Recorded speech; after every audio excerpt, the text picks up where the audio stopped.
Hello guys, ಇವತ್ತು Sunday ಏನು ಕೆಲಸ ಇರಲ್ಲ ಅನ್ಕೊಂಡಿದ್ದೆ. ಅಷ್ಟರಲ್ಲಿ ನಮ್ಮ ಸಚ್ಚಿ ಬ್ರೋ ಕಾಲ್ ಮಾಡಿ ವಿಡಿಯೋ ಮಾಡಬೇಕು ಬಾ ಅಂದರು. ಸರಿ ಅಂತ ಇಬ್ರು ಹೊರಟ್ವಿ. ಅಷ್ಟರಲ್ಲಿ ಅವ್ರಿಗೆ ಕಸ್ಟಮರ್ಸ್ ಕಾಲ್ ಮಾಡಿ ಬಟ್ಟೆ ಬೇಕು ಅಂದರು. ಸೊ ಮತ್ತೆ ಬಟ್ಟೆ ಅಂಗಡಿಗೆ ಹೋಗಿ ಕಸ್ಟಮರ್ಸ್ಗೆ ಬಟ್ಟೆ ಕೊಟ್ಟು ಹೊರಟ್ವಿ. ಯಾಕೋ ಮಳೆ ಬರೋ ಹಾಗಿತ್ತು, ಅದಕ್ಕೆ ಸ್ವಲ್ಪ ನಿಂತಿದ್ದೆ ಹೋಗೋಣ ಅಂದ್ಕೊಂಡು ಟೀ ಕುಡಿಯೋಕೆ ಹೋದ್ವಿ. ಟೀ ಕುಡ್ಕೊಂಡು ವಿಡಿಯೋ ಮಾಡೋಣ ಅಂತ ಹೊರಟ್ರೆ ಅಲ್ಲಿ ನೋಡಿದ್ರೆ ಮಳೆನೇ ಆಗಿಲ್ಲ. ಸೊ ಹಾಗೆ ನೋಡ್ಕೊಂತ ವಿಡಿಯೋ ಮಾಡೋ ಪ್ಲೇಸಿಗೆ ಬಂದ್ವಿ. ನೋಡ್ರಿ, ನಮ್ಮ ಸಚ್ಚಿ ಬ್ರೋ ಇವತ್ತು ರೊಚ್ಚಿಗೆದ್ದು ಹೀರೋ ಆಗ್ಬಿಟ್ಟವನೆ. ಏನು ಅರ್ಥವೇ ಆಗ್ತಿಲ್ವೇ ಈ ಕೇಸು? ಎಳೆ ಮಗು ಆಗಿದ್ದಿದ್ರೆ ಓಕೆ. ವಿಡಿಯೋ ಮಾಡೋಕೆ ಒಳ್ಳೆ ಪ್ಲೇಸ್ ಸಿಕ್ಕಿತ್ತು ಮಾತ್ರ. ನೆಕ್ಸ್ಟ್ ಪೋಸ್ಟಲ್ಲಿ ವಿಡಿಯೋ ಅಪ್ಲೋಡ್ ಮಾಡ್ತೀನಿ, ಹೇಗಿದೆ ಅಂತ ಕಾಮೆಂಟ್ ಮಾಡಿರಿ.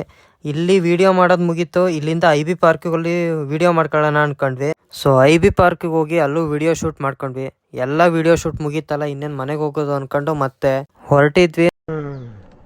ಅಪ್ಪೇ, ಇದು ಯಾವ್ದೋ ಫ್ಲಾಶ್ ಬ್ಯಾಕ್ ರೆಬಲ್ ಸ್ಟಾರ್ ಅಂಬರೀಶ್ದು ಹಳೇದು ಅಕ್ಕಿಲ್ಲ ಬೆಳೆ ಇಲ್ಲ ಚಕ್ರ ಕತೆ ಇದಂಗಿದೆಯಲ್ಲಪ್ಪೇ.